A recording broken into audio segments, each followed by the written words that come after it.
সুপ্রিয় দর্শক, এই ভিডিওতে আলোচনা করব অমর নায়ক মান্নার সেরা 5টি কষ্টের সিনেমা নিয়ে। আমাদের চ্যানেলে নতুন হয়ে থাকলে অবশ্যই সাবস্ক্রাইব করবেন, যদি করে থাকেন অসংখ্য ধন্যবাদ, এবং পাশে থাকা বেল বাটনটি অন করে দিবেন পরবর্তী ভিডিও পেতে।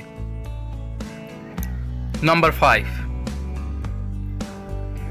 গাজী মাজহারুল আনোয়ার এর নির্মিত সিনেমা জীবনের গল্প।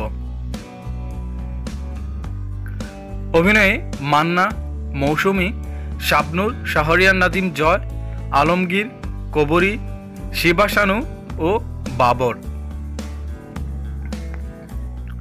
ছবিটির গল্প পরিবার থেকে বড় সন্তানের বিচ্ছেদ।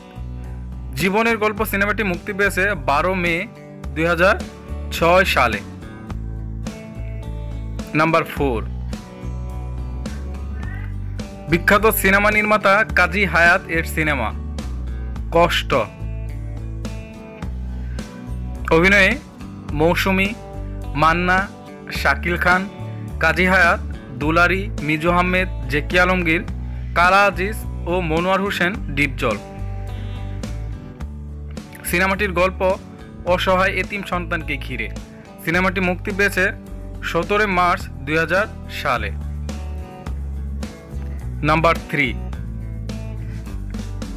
নির্মাতা মোস্তফা আনোয়ার এর সিনেমা কাশেম মালার প্রেম।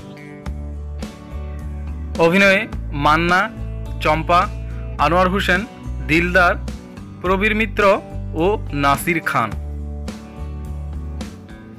সিনেমাটির গল্প রাজা শাসনামলের প্রেমের গল্প। সিনেমাটি শুভ মুক্তি পেয়েছে 1991 সালে। নাম্বার 2, নির্মাতা কাজী হায়াৎ এর সিনেমা ধর। অভিনয়ে মান্না, একা, ববিতা, কাজী হায়াৎ, কাবিলা, মিজু আহমেদ, কালা আজিজ ও মনোয়ার হোসেন ডিপজল। সিনেমাটির গল্প মগবাজারের রাস্তার পাগলির একটি জারো সন্তানকে নিয়ে। সিনেমাটি মুক্তি পেয়েছে 1999 সালে। নাম্বার 1,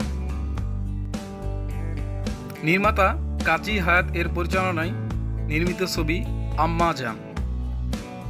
অভিনয়ে মান্না, মৌসুমী, আমিন খান, শবনম মৌসুমী, জেকি আলমগীর, মিজু আহমেদ ও মনোয়ার হোসেন ডিপজল। সিনেমাটির গল্প ধর্ষিতা মাকে নিয়ে। সিনেমাটি মুক্তি পায় 25 জুন 1999 সালে। গল্পটি লিখেছেন মনোয়ার হোসেন ডিপজল। সিনেমাটিতে ব্যয় হয়েছে 1,02,00,000 টাকা ও আয় হয়েছে 11 কোটি টাকা। আপনার কোন সিনেমাটি বেশি ভালো লাগে কমেন্ট করে জানাবেন অবশ্যই। পরবর্তী ভিডিও পেতে সাবস্ক্রাইব করুন, এবং পরবর্তী ভিডিও কেয়া পায়েল বনাম তাসনিয়া ফারিন। ভিডিওটি দেখার জন্য অসংখ্য ধন্যবাদ।